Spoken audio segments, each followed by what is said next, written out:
Tara, gawa tayo ng ice candy na pinong-pino. O, 'di ba? Ang sikreto sa pino na ice candy ay itong ating inihahalo na cornstarch or cassava starch. So, sa aking experience, mas maganda yung cassava starch. Pero kung wala kayong mabili, edi go sa cornstarch, o, 'di ba? Sa chocolate naman na ginagamit ko kasi chocolate flavor yung gagamitin natin ngayon. Ang gagawin natin ngayon.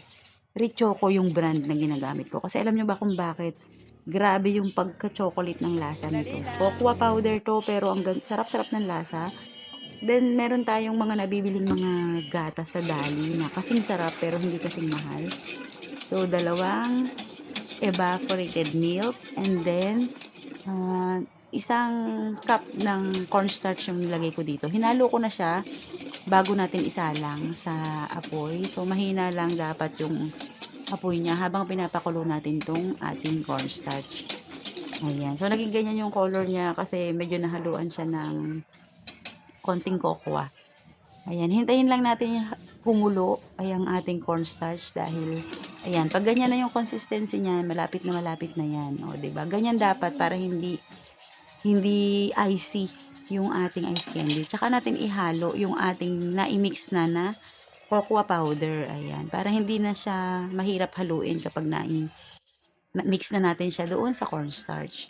Yan. Saglit nating medyo luto-lutuin sa cornstarch. Huwag matagal para hindi naman ganun pumangit yung texture ng ating ice candy. Paborito itong i-request ng mga bata dito sa amin kasi nga lasang-lasa yung chocolate.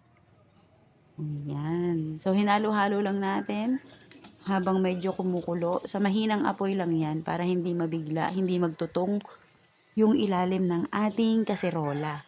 O, ayan. So, okay na siya. At saka nga pala, itong aking ginagawang ice candy. Ayan, dapat ganyan kalapot. Huwag naman sobrang daming cornstarch kasi hindi rin maganda yung nagiging outcome. Then, as you can see, wala na dyang apoy. Pinatay ko na bago ko ihalo yung asukal natin. So, dito sa aking ginawang ice candy, tantahin nyo yung tamis.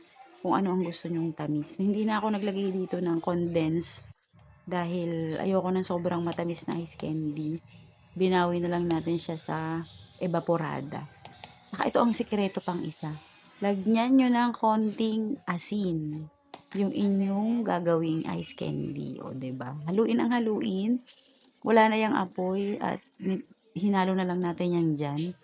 Kasi hindi maganda yung nasosobrahan sa kulo kapag nandyan na yung flavor nung ating ice candy. Nahaluan ko na nga pala yan ng dalawang